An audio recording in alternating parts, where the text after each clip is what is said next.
प्यारी बहनों और मेरे मोहतरम भाइयों, आज मैं आपको एक ऐसी हकीकत से आगाह करने जा रही हूँ जिसे सुनकर इंसान की रूह कांप जाए, दिल लरज जाए और आंखों से नदामत के आंसू बहने लगे। ये वो हकीकत है जो हर महीने लाखों औरतों के घरों में दाखिल होती है, मगर अफसोस इसे न पहचाना जाता है न समझा जाता है, और यही नासमझी इंसान को ऐसी तबाही की तरफ ले जाती है जिससे बच निकलना बहुत मुश्किल होता है। कभी आपने सोचा कि वो औरत जो नमाज के लिए उठती है, कुरान की तिलावत करती है, तस्बीहात पढ़ती है और अपनी इबादत पर फख्र करती है, क्या वो वाकई इबादत गुजार है, या कहीं ऐसा तो नहीं कि वो अपनी नादानी में रब की नाराजी समेट रही है? याद रखो, रब का हुक्म अगर इबादत से रोक दे तो रुक जाना ही सबसे बड़ी इबादत है। लेकिन अगर कोई उस वक्त भी अपनी तरफ से कुछ नेकी करने बैठ जाए तो वो नेकी गुनाह बन जाती है, और वो गुनाह जिंदगी की हर खुशी को चाट जाता है। बहुत सी बहनें लाइल्मी में वो काम कर बैठती हैं जो रब को पसंद नहीं, और फिर वो हैरान होती हैं कि क्यों जिंदगी में सुकून नहीं, क्यों दुआएं कबूल नहीं होती, क्यों हर तरफ तंगी, बेबरकती और परेशानी है। माहवारी के दिन आजमाइश के दिन है, रब की तरफ से एक खास रियायत है, एक खास हिकमत है। लेकिन अगर इन दिनों में वो काम किए जाएं जिनसे रब ने रोका है तो फिर वो रियायत अजाब में बदल जाती है। प्यारी बहनों और मेरी जवान बेटियों, आज का बयान सिर्फ तुम्हारे लिए है, इसलिए दिल के कानों से सुनना, क्योंकि आज मैं तुम्हें एक ऐसे मसले का हल बताने जा रही हूँ जिसने न सिर्फ तुम्हारे घरों का सुकून छीन लिया है बल्कि तुम्हारे नसीब का दरवाजा भी बंद कर दिया है। वो मसला जो तुम रोज करती हो, बिना समझे, बिना रुके, और फिर कहती हो कि न रिज़्क़ बढ़ता है, न बरकत आती है, न सुकून मिलता है। प्यारी बहनों, क्या तुमने कभी सोचा है कि तुम्हारे घर में गुर्बत क्यों बसी हुई है? वो कौन सा अमल है, वो कौन सा गुनाह है जो तुम्हें नमाजों के बावजूद परेशान रखता है? तुम्हारे सजदे भी रोते हैं, तुम्हारी तस्बीह के दाने भी खामोश हो जाते हैं, और वजह सिर्फ एक है, माहवारी के दिनों में वो इबादतें करना जिनसे तुम्हें खुद रब ने रोका है। ये बयान उन बेटियों के लिए है जो चाहती हैं कि उनकी जिंदगी में रोशनी हो, जिनकी आंखें दुआओं की रोशनी से चमक उठें, जिनके घरों में रिज़्क़ की बहार उतरे, जिनके दिलों में ईमान की खुशबू बसे, लेकिन वो नादानी में रब के उन उसूलों को तोड़ देती हैं जो उनके लिए रहमत थे मगर वही अजाब बन जाते हैं। तो आओ आज उन 4 इबादतों जैसे आमाल का जिक्र करते हैं जिन्हें माहवारी के दिनों में करना तुम्हें तबाही के दहाने पर ला सकता है। दिल थाम लो, आंखें खोल लो, क्योंकि जो सुनने जा रही हो वो तुम्हारी पूरी जिंदगी बदल देगा। प्यारी बहनों और मेरी जवान बेटियों, अब बात करते हैं उस पहले अमल की जो इबादत है, मगर माहवारी के दौरान उसे करना न सिर्फ हराम है बल्कि ऐसा गुनाह है जो तुम्हारी दुआओं को आसमान तक पहुंचने ही नहीं देता। वो अमल है नमाज पढ़ना। हाँ मेरी बहनों, दिल थाम लो, आंखें नम करने वाली बात है। जब औरत नापाकी की हालत में नमाज का सजदा करती है तो जमीन भी कांप जाती है, आसमान भी चीख उठता है और फरिश्ते अपनी आंखें बंद कर लेते हैं, क्योंकि ये वो सजदा है जो रब ने खुद तुम पर माफ किया था और तुम उसी माफशुदा फर्ज को गुनाह बनाकर अदा कर रही हो। तुम सोचती हो कि तुम रब के करीब जा रही हो, मगर हकीकत ये है कि तुम नाफरमानी के दायरे में कदम रख रही हो। मेरे करीम नबी ने फरमाया, जिस औरत ने हालत नापाकी में नमाज पढ़ी गोया उसने अल्लाह के हुक्म का मजाक उड़ाया। प्यारी बहनों, आज हमारे मुआशरे में लड़कियां शर्म के मारे, ससुराल के दबाव में या ला इल्मी में छुप छुप कर नमाजें पढ़ती हैं और फिर हैरान होती हैं कि क्यों रिज़्क़ कम हो गया, क्यों सुकून गायब हो गया, क्यों शौहर की मोहब्बत दूर हो गई, क्यों दिल बेचैन रहने लगा। याद रखो, जब तुम हालत हैज में नमाज का सजदा करती हो तो गोया तुम एक कीमती जौहर को कीचड़ में फेंक देती हो, और वो जौहर तुम्हारी इबादत की पाकीज़गी है। ये गुनाह तुम्हारी जिंदगी में ऐसी तबाही लाता है जो तुम्हें दिखाई नहीं देती। घर में झगड़े, बेसुकूनी, औलाद की नाफरमानी, शौहर की बेरुखी, ये सब उसी एक नाफरमानी का अंजाम है। प्यारी बहनों, यहाँ पर मैं तुम्हें कुछ दिल से निकलने वाली नसीहतें देना चाहती हूँ। अगर तुमने उन्हें थाम लिया तो तुम्हारी जिंदगी जन्नत बन जाएगी। पहली बात, शर्म की जगह इल्म को अपनाओ ताकि तुम रब के अहकामात को पहचान सको। दूसरी बात, अगर सास या शौहर नमाज का पूछे तो नरमी से कहो, मैं इन दिनों माजूर हूँ। माजूरी रब की तरफ से है और उसका एहतिराम फर्ज है। तीसरी बात, रब ने तुम्हें आराम दिया है, ये उसकी रहमत है, इसे जहमत न बनाओ। चौथी बात, पाकीज़गी का मतलब सिर्फ जिस्म की नहीं, इबादत की हालत की भी तहारत है। खुदा का वास्ता बहनों, अपनी इबादत को गुनाहों में न बदलो, इसलिए नहीं कि दुनिया देख रही है, बल्कि इसलिए कि रब देख रहा है। और वही रब कल तुम्हारे नाम आमाल को खोलकर तुमसे पूछेगा, मैंने तुम पर नमाज माफ की थी, तुमने वो भी क्यों ना छोड़ी। सोचो उस वक़्त तुम क्या जवाब दोगी।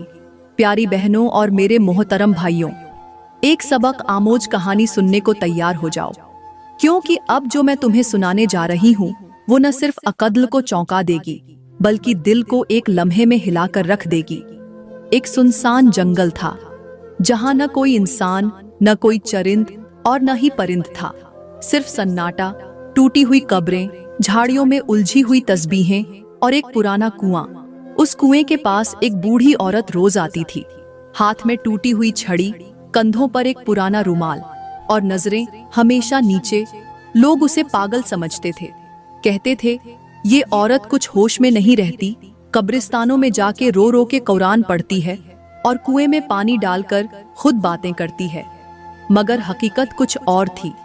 ये औरत जवानी में ऐसी थी कि लोग उसके घर के दरवाजे पर रिश्तों की कतारें लगाते, मगर जब वो बालिग हुई तो एक दिन अपनी माँ से कहने लगी, माँ ये दिन मुझे अजीब लगते हैं, न नमाज पढ़ सकती हूँ न कुरान, दिल घबरा जाता है। माँ ने प्यार से कहा, बेटी इन दिनों में अल्लाह ने तुम्हें आराम दिया है, इबादत का दरवाजा बंद नहीं किया, सिर्फ शक्ल बदली है। तस्बीह करो, दिल से याद करो, जबान से मोहब्बत का इजहार करो। बस वो दिन था। और फिर उस लड़की ने जिंदगी भर इन अय्याम में कभी कुरान को छुआ नहीं, मगर उसकी अजमत का जिक्र रोज करती। कभी सजदा नहीं किया, मगर इस्तिगफार से जबान न हटाई। जब वो बुढ़िया हुई तो हर जुमे को जंगल में कुएं के पास जाके सिर्फ यही दुआ मांगती, ऐ अल्लाह मैंने तेरे हुक्म का अदब किया, अब तू मेरे लिए भी अपनी रहमत का दरवाजा खोल दे। और फिर एक दिन जुमे की शाम वही बुढ़िया कुएं के किनारे मुर्दा पाई गई। हाथ में तस्बीह थी, लबों पर कलिमा, और हैरत की बात ये थी कि कुएं से पानी उबल रहा था, जैसे किसी गैबी कहुवत ने उसे गुस्ल दिया हो। जब गांव वालों ने ये मंजर देखा तो सबकी जबान पर सिर्फ एक ही जुमला था, ये औरत बेनमाजी नहीं थी, ये तो अल्लाह की इज्जतदार बंदी थी। तो प्यारी बहनों, आज जब तुम ये सोचो कि हम तो इन दिनों कुछ नहीं कर सकते, तो याद रखो अल्लाह ने तुम्हें कमजोर नहीं बल्कि मुअज्जज बनाया है। तुम उसकी इज्जत करो, वो तुम्हें बुलंद कर देगा। प्यारी बहनों और मेरे मोहतरम भाइयों, अब बात करते हैं उस दूसरे अमल की जो औरतें माहवारी के दौरान अनजाने में करती हैं और फिर खुद ही हैरान होती हैं कि हमारे घर में सुकून क्यों नहीं, दिल बेचैन क्यों है और रिज़्क़ में बेबरकती क्यों है, जबकि ये सब कुछ एक ऐसी इबादत की वजह से हो रहा होता है जिसका करना उन पर उस वक्त हराम होता है। और वो अमल है कुरान ए पाक को छूकर पढ़ना या मोबाइल से आयात को बगैर किसी एहतियात के तिलावत करना। जी हाँ प्यारी बहनों, अल्लाह ने जब तुम्हें मखसूस अय्याम में नमाज माफ की, रोजा माफ किया और यहाँ तक कि मस्जिद में दाखिल होने से भी रोका, तो वो इसलिए कि वो तुम्हारे जिस्म को आराम देना चाहता है, तुम्हारी पाकीज़गी का ख्याल रखता है। लेकिन जब हम कुरान को बगैर तहारत के हाथ लगाती हैं, उसे मोबाइल में पढ़ती हैं, बगैर ध्यान दिए, बगैर दिल की हाजिरी के, तो हम अल्लाह की किताब को अदब से नहीं बेअदबी से पढ़ती हैं। और बेअदबी कभी भी रहमत नहीं लाती, वो तो अजाब को दावत देती है। आज के दौर में जहां हर चीज मोबाइल पर है, हमने कुरान की अजमत को भी स्क्रीन तक महदूद कर दिया है। न वुजू करते हैं, न एहतिराम करते हैं, बस उंगली से खिसका कर तिलावत मुकम्मल लिख दिया, मगर दिल वो कहीं और होता है। प्यारी बहनों, ये गुनाह उस औरत की तरह है जो मेहमान के लिए तख्त बिछाए मगर खुद घर से बाहर चली जाए। अल्लाह की किताब तिलावत चाहती है मगर तहारत के साथ, एहतिराम के साथ। अगर ये चीज न हो तो वही कुरान हम पर हुज्जत बन जाता है। हमारी दुआओं के दरमियान दीवार खड़ी कर देता है। चलो सोचो, जब हम खुद नापाक हों और इस पाक किताब को छुएं, तो क्या ये अल्लाह की नाफरमानी नहीं? और जब नाफरमानी होगी तो फिर बरकत कैसे उतरेगी? तो ऐ मेरी बहनों, अगर तुम इन दिनों में कुरान से मोहब्बत रखती हो तो उसका अदब भी करो, दिल से याद करो, ज़बानी अज़कार करो, तस्बीह पढ़ो, मगर उस दरवाजे को मत खोलो जिसके पीछे अजाब खड़ा हो। याद रखो, अल्लाह उस दिल को सबसे ज्यादा पसंद करता है जो पाक हो, और उस हाथ को अजमत देता है जो अदब के साथ उसके कलाम को छुए। और जो औरत इन दिनों में कुरान को अदब से दूर रखती है, अल्लाह उसके दिल में अपना नूर डाल देता है। तो प्यारी बहनों, अदब इबादत से बढ़कर है, और जो अदब में कामयाब हो जाए वो इबादत में खुद ब खुद मकबूल हो जाती है। प्यारी बहनों और मेरे मोहतरम भाइयों, एक मर्तबा का जिक्र है, किसी पुराने और उजाड़ इलाके में एक टूटी फूटी झोंपड़ी थी, जिसकी छत से बारिश के दिनों में पानी टपकता था और सर्दियों की रातों में हवा अंदर से गुजर जाती थी। उस झोंपड़ी में एक बीमार, कमजोर और बेसहारा लड़की अपनी माँ के साथ रहती थी। इस लड़की का नाम जोहरा था, जो बचपन से ही कुरान से मोहब्बत करती थी। वो हर वक्त कुरान पढ़ती, उसे सीने से लगाती और आंखों से लगाती। मगर एक दिन ऐसा आया कि जोहरा को माहवारी शुरू हो गई। उसकी माँ ने प्यार से समझाया कि बेटी, अब कुछ दिन कुरान को हाथ न लगाना, ये अल्लाह का हुक्म है, तहारत के बिना तिलावत न करना। मगर जोहरा की मोहब्बत इतनी शदीद थी कि उसने कहा, माँ, मैं कुरान के बिना नहीं रह सकती, मैं मोबाइल पर पढ़ लूंगी, बस पढ़ने की नीयत है, एहतराम दिल में है। माँ ने खामोशी इख्तियार कर ली। लेकिन उस रात एक अजीब वाकया पेश आया। जोहरा रात को मोबाइल पर कुरान पढ़ते हुए सो गई और ख्वाब में एक भयानक मंजर देखा। वो एक अंधेरी वादी में खड़ी है, चारों तरफ से खौफनाक आवाजें आ रही हैं, जमीन लरज रही है और आसमान से सियाह धुएं उतर रहे हैं। अचानक एक बहुत नूरानी चेहरे वाले बुजुर्ग सामने आए, जिनके हाथ में एक जलता हुआ कुरान था। वो आग की लपेट में था। जोहरा ने चीख कर कहा, ये क्या है? कुरान क्यों जल रहा है? बुजुर्ग ने सख्त लहजे में कहा, तुमने अदब के बगैर, तहारत के बगैर, नापाकी के आलम में अल्लाह की किताब को छुआ, मोहब्बत के नाम पर बेअदबी की, और अब वही मोहब्बत तुम पर हुज्जत बन गई है। जोहरा कांपने लगी, उसकी आंख खुल गई और उसका जिस्म पसीने में शराबोर था।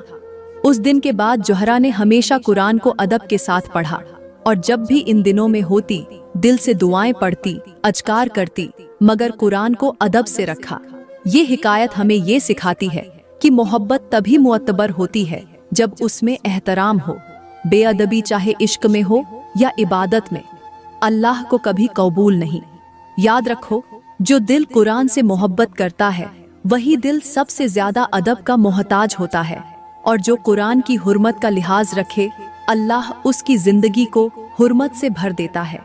प्यारी बहनों और मेरे मोहतरम भाइयों, अब बात करते हैं तीसरी ऐसी इबादत की जो हैज की हालत में सख्ती से ममनुआ है, मगर आज की बहुत सी खवातीन गफलत में इसे अंजाम देती है और फिर शिकायत करती हैं कि न घर में सुकून है, न दिल को करार है। मगर कभी सोचा, शायद हमने खुद ही अपनी इबादतों को गलत वक़्त पर, गलत अंदाज में करके अपने नसीब की राहें बंद कर ली हैं। और ये इबादत है मसल्ले पर बैठकर नवाफिल या सजदे करना। जी हाँ, हैज के दौरान औरत पर नमाज माफ है, मगर कुछ औरतें सिर्फ दिखावे या कभी जज्बाती कैफियत में चुपके से नमाज पढ़ने बैठ जाती हैं। बाज औकात किसी वजीफे की नीयत से या सजदा शुक्र के नाम पर वो मसल्ले पर बैठ जाती हैं, और ये सब उस हाल में करती हैं जब अल्लाह ने उन्हें आराम और मोहलत दी होती है। सोचने की बात है, जब अल्लाह ने खुद आराम दिया, छूट दी, तो हम उस छूट को क्यों बोझ बनाकर इबादत करने लगे? इबादत का असल मकसद अल्लाह की रजा है, न कि अपनी मर्जी का इजहार। आजकल की औरतों की हालत उस पुराने आईने जैसी हो गई है जो ऊपर से चमक रहा हो मगर अंदर धूल भरी हो।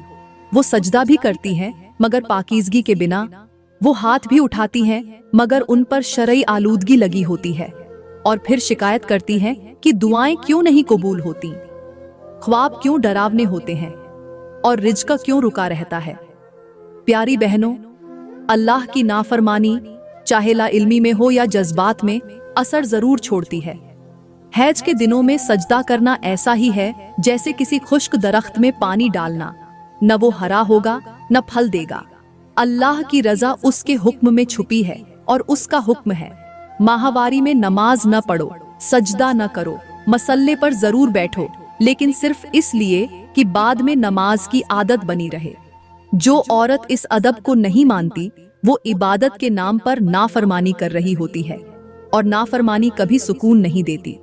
तो खुदा का वास्ता, रहम करो अपनी किस्मत पर। अल्लाह की तरफ से मिली छूट को रहमत समझो और हैज के दिनों में इबादत के बजाय जिक्र, द्रूद और तौबा में वक्त गुजारो, ताकि तुम्हारे आने वाले दिन नूर से भर जाएं। प्यारी बहनों और मेरे मोहतरम भाइयों, अब बात करते हैं उस चौथी इबादत की जो हैज के दिनों में औरतों के लिए मना है। मगर अफसोस, आज की बहुत सी बहनें ला इल्मी या लापरवाही की बुनियाद पर इसको मुसलसल करती रहती हैं और फिर हैरान होती हैं कि जिंदगी में परेशानियां क्यों बढ़ रही हैं, दिल बेचैन क्यों है, घर से सुकून क्यों रुखसत हो गया। और वो इबादत है मस्जिद में दाखिल होना या वहां बैठकर इबादत करना। जी हाँ, हैज की हालत में औरत का मस्जिद में जाना शरन जायज नहीं, और ये कोई आम हुक्म नहीं बल्कि एक बाकायदा अदब है जो अल्लाह ने अपनी इबादत गाहों के लिए मुकर्रर फरमाया है। मस्जिद वो जगह है जहाँ फरिश्ते उतरते हैं, जहाँ कुरान की सदाएं गूंजती हैं, जहाँ जमीन का सबसे पाक कोना होता है, और वहाँ अगर नापाकी की हालत में दाखिल हुआ जाए तो रहमत के बजाय नाराजगी और बेबरकती नसीब होती है। प्यारी बहनों, हैज औरत के लिए एक कुदरती हालत है, कोई ऐब नहीं, मगर इस हालत में जो इबादत से रोका गया है उसमें अल्लाह की हिकमत छुपी हुई है। हम में से कुछ औरतें मस्जिद में दर्स सुनने के लिए, कुरान महफिल में शिरकत के लिए या नफल अदा करने के लिए चली जाती हैं, हालांकि वो हालत हैज में होती हैं। और नतीजा क्या निकलता है? इल्म के बजाय बेजारी, इबादत के बजाय बेकरारी, बरकत के बजाय उलझन। आजकल का मुआशरा जिस तरह हर चीज को फैशन समझकर अपनाता जा रहा है, उसी तरह मस्जिद का एहतिराम भी खत्म करता जा रहा है। कुछ औरतें अपनी सहेलियों के साथ सिर्फ दिखावा करने, फोटो लेने या दीनी माहौल का बहाना बनाकर मस्जिद में दाखिल हो जाती है, मगर नीयत में इखलास नहीं, हालत में तहारत नहीं और अमल में अदब नहीं। ऐसे में अल्लाह की रहमत कैसे उतरे? समझ लो, मस्जिद एक अजीम अमानत है। वहां जाने का हर कदम इबादत तब बनता है जब इंसान पाक हो, खालिस हो, बाअदब हो। हैज की हालत में वहां जाना न सिर्फ गुनाह है बल्कि अपने जिस्मानी अहवाल की बेअदबी भी है। तो प्यारी बहनों, जिस तरह अल्लाह ने हैज के दिनों में नमाज, रोजा और कुरान से रुखसत दी है, वैसे ही मस्जिद में जाने से भी मना फरमाया है, ताकि औरत आराम करे, तहारत के बाद अपनी इबादत को बेहतर अंदाज में अदा करे। और यही औरत की इज्जत और हिकमत है। प्यारी बहनों, दुआ करती हूँ कि रब्बे कायनात आपके दिलों को ईमान की रोशनी से मुनव्वर कर दे, आपके घरों को रहमतों का गहवारा बना दे। हैज के दिनों में जो एहतियातें और इबादती हदूद अल्लाह ने मुकर्रर की हैं, वो आपको समझने और उन पर अमल करने की तौफीक अता फरमाए। आपकी जिंदगियों से बेसुकूनी, बेबरकती और बेचैनी को दूर फरमा दे और आपको ऐसा सुकून अता करे जो सजदों में मिलता है, जो तहारत के साथ मिलता है, जो अल्लाह की रजा के साथ जुड़ा है। और दोस्तों, अगर आपको इस बयान से कुछ सीखने को मिला हो, दिल को कुछ छू गया हो, तो इसे आगे जरूर शेयर करें ताकि किसी और बहन की जिंदगी में भी ईमान की बहार आ जाए। और मजीद संजीदा, सबक आमोज और दिल तक उतरने वाली बातों के लिए हमारा YouTube चैनल आलिमा जन्नत बुखारी सब्सक्राइब करना न भूलें। शुक्रिया।